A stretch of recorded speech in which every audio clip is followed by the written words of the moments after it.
How does the message actually arrive? I mean, what form does it take? Can you give us an example of a tactical disinformation intervention that will illustrate the point? Yeah, there's a lot of them. One in particular I can share, and that was the one that we actually countered. So it's an interesting case study of how it started and how it stopped. It happened in, I think, October, November last year. And that was a disinformation campaign, like a classical one. An interesting thing about it, that it was cyber enabled.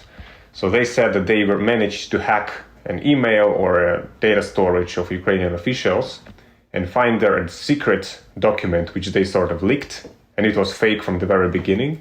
But the document said that NATO supplied Ukraine with some blood for medical purposes. And the blood was infected by many viruses, like HIV and hepatitis and other ones. And that Ukrainians figured out that the blood is infected. But unfortunately, the blood was already used, and so there was a huge exposure. Because now many soldiers who were wounded might have been exposed to that blood, which eventually means that they might have been infected by super serious disease because of NATO. So that was pretty much the narrative they were trying to push through the leaked document which they fabricated. How did it start? It started on the smaller Telegram channels and communities which are in Russia.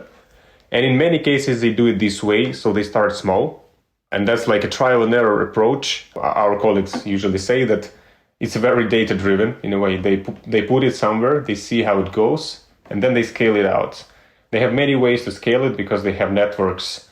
They have affiliated people in different countries, including Western countries. They have coordinated networks on social media like Twitter, Facebook, and YouTube, which are able to amplify messages.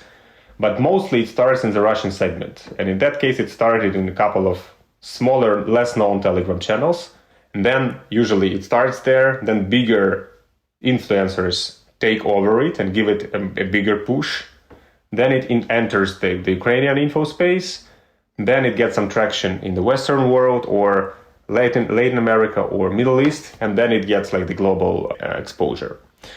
And so in that case, we were able to track it at a very early point. When we first spotted it, it had only 4 instances of this publication being posted in 4 places, mostly smaller. And that's a good example of how countering works. Because when you're able to spot it early on, there were not many people who saw that message. Ukrainian government was pretty quick in doing something about it. So we worked here with the Center Against Disinformation at the Security Council of Ukraine. And what the guys did, they spotted this threat. They quickly prepared the report explaining the possible risk and what is it and what does it say. And they communicated to the relevant government body. In this case, it was the Ministry of Healthcare. And they managed to convince them to act super quickly because it's an emerging threat. And the guys came up with a public communication which actually debunked this story. So they told the truth and they explained what the reality is and that we actually never got the blood donated. It never was the case.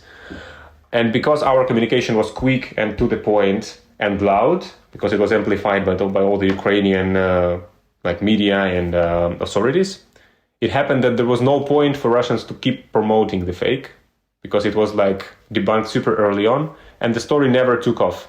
It actually mostly stayed where it was in a couple of communities and it never left, to the broader, bigger info space. And that's a brilliant